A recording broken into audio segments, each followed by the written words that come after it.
तो हरियाणा की सभी 90 सीटों के लिए आज मतदान हो रहा है। आपको बता दें सुबह 7 बजे से मतदान का सिलसिला शुरू हो चुका है और शाम 6 बजे तक वोटिंग होनी है। और शुरुआती जो समय है मतदान का, यानी कि 7 बजे से मतदान की शुरुआत के साथ ही वोटर्स के आने का सिलसिला शुरू हो गया। और इस समय आप तस्वीरें देख सकते हैं, हरियाणा के सीएम नायब सिंह सैनी इस समय मतदान केंद्र पर पहुंचे हैं अपने मताधिकार का इस्तेमाल करने के लिए। अब से कुछ देर पहले हमने तस्वीरें दिखाई थी, वो गुरुद्वारा पहुंचे थे मत्था टेकने के लिए। मैं अपनी टीम से कहूँगा कि अगर दोनों तस्वीरों को वो एक साथ दिखा सकें, पहले पूजा अर्चना और उसके बाद मतदान केंद्र जाकर मताधिकार का प्रयोग, अपनी बारी का वो इंतजार कर रहे हैं। और यहाँ पर वो अब से थोड़ी ही देर के बाद आप उनको वोट कास्ट करते हुए भी देखेंगे। आपको ये भी बता दें कि लडवा सीट है हरियाणा की, वहाँ से वो विधानसभा चुनाव में ताल ठोक रहे हैं। और नायब सिंह सैनी लगातार अपनी पार्टी के बाकी नेताओं की तरह ये दावा करते रहे हैं कि बीजेपी इस बार भी चुनाव में जीत हासिल करके अपनी जीत का परचम फहराएगी। और नायब सिंह सैनी को सामने रखकर ही बीजेपी इस बार चुनाव मैदान में उतरी है। 10 साल से बीजेपी सत्ता पर काबिज है, सत्ता से लगातार बीजेपी 10 साल से यहाँ पर काबिज है। आपको बताएं, जब पहला यानी 2014 का चुनाव था उसमें बीजेपी पूर्ण बहुमत के साथ सत्ता में आई थी, लेकिन 2019 में स्थितियां कुछ बदली और बीजेपी को 40 सीटों से संतोष करना पड़ा। और 40 सीटों के बाद कोएलिशन गवर्नमेंट यहाँ पर बनी, यानी गठबंधन सरकार यहाँ पर बनी। बीजेपी और जेजेपी के बीच चुनाव के बाद गठबंधन हुआ। जेजेपी की तब 10 सीटें आई थी और जो दुष्यंत चौटाला थे वो डिप्टी सीएम बने और मनोहर लाल खट्टर तब भी सीएम बने थे। लेकिन चुनाव से एंड पहले यानी कि लोकसभा चुनाव के दौरान एक बड़ा परिवर्तन वहां पर देखने को मिला। पहला ये कि चेंज ऑफ गार्ड हो गया, यानी कि नेतृत्व में परिवर्तन किया गया। नायब सिंह सैनी को मुख्यमंत्री बना दिया गया। मनोहर लाल खट्टर केंद्र में मंत्री के तौर पर अपनी जिम्मेदारी निभा रहे हैं। वहीं जेजेपी से भी बीजेपी का गठबंधन टूट गया और बीजेपी इस बार बिना किसी पार्टी के साथ गठजोड़ में चुनाव लड़ रही है। 89 सीटों पर, 90 में से 89 सीटों पर बीजेपी ने चुनाव मैदान में ताल ठोकी है। आपको बता दें कि पहले बीजेपी ने 90 ही सीटों पर अपने उम्मीदवारों की घोषणा की थी, लेकिन उसके बाद पार्टी ने फैसला किया कि जो सिरसा की सीट है वो गोपाल कांडा वहां पर चुनाव लड़ रहे हैं, तो बीजेपी ने वहां से अपने कैंडिडेट को वापस ले लिया। इस तरीके से 89 सीटों पर बीजेपी चुनाव मैदान में है। लडवा विधानसभा सीट की जहां तक बात है तो आपको बता दें ये वीआईपी सीट इस समय बन गई है। इस समय सूबे की सबसे हॉट सीट है, क्योंकि नायब सिंह सैनी यहां पर इस समय चुनाव मैदान में ताल ठोक रहे हैं।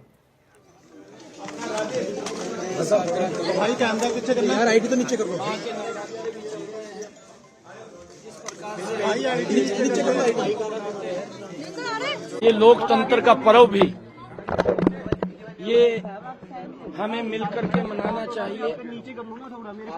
और मैं आग्रह सभी हरियाणा प्रदेश वासियों से करूंगा कि अपना कहीं पर भी है वोट जरूर पोल करें। 100% मतदान हो।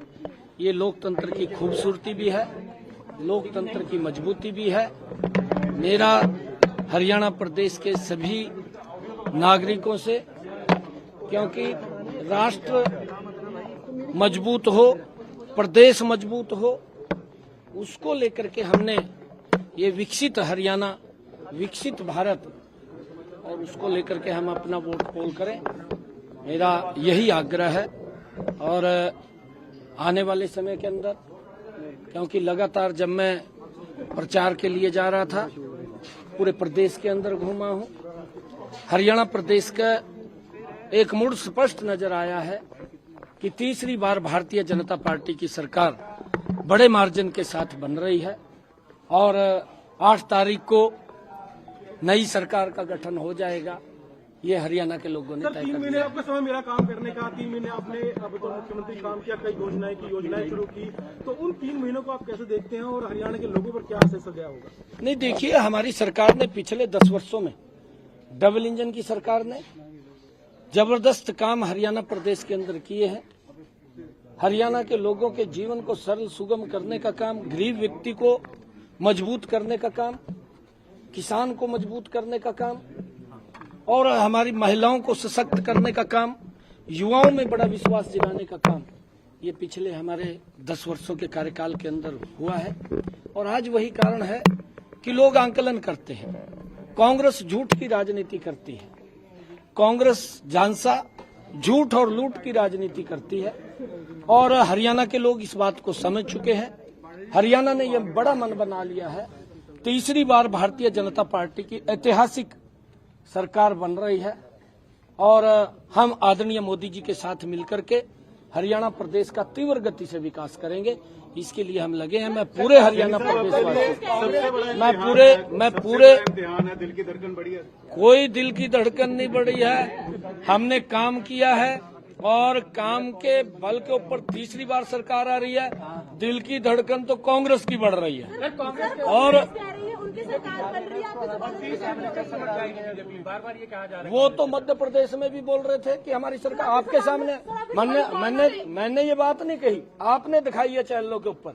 उनके बड़े नेता बोलते थे मध्य प्रदेश के अंदर कि हमारी सरकार बन रही है, छत्तीसगढ़ के अंदर बोलते थे एक तरफा सरकार कांग्रेस की आ रही है, ये बोलते थे वो कांग्रेस के लोग। फिर यहाँ बोलने में किसी को पाबंदी नहीं है। हम कह रहे हैं कि भारतीय जनता पार्टी की सरकार तीसरी बार बहुत बड़े मैंडेट के साथ हरियाणा के अंदर आ रही है। ये बड़े विश्वास के साथ ऐतिहासिक सीटें आ रही हैं। कांग्रेस कहीं दिखाई नहीं देगी। बिल्कुल किसानों ने जो हमने फैसले लिए हैं अप्रिशिएट किया है, स्वागत किया हमारे फैसलों का। कांग्रेस को यह नसीहत भी दी है कि आप जहां आपकी सरकारें हैं, चाहे वो हिमाचल प्रदेश के अंदर है, चाहे कर्नाटका में है और चाहे तेलंगाना में है, आप वहां पर किसानों के लिए जो हरियाणा ने उनको एमएसपी देने का काम किया है वो आप वहां भी दें। और पंजाब के अंदर भी कहा है कि आप पंजाब में भी दें। परंतु ये बात करते हैं, बात करके लूट खसोट की राजनीति करते हैं।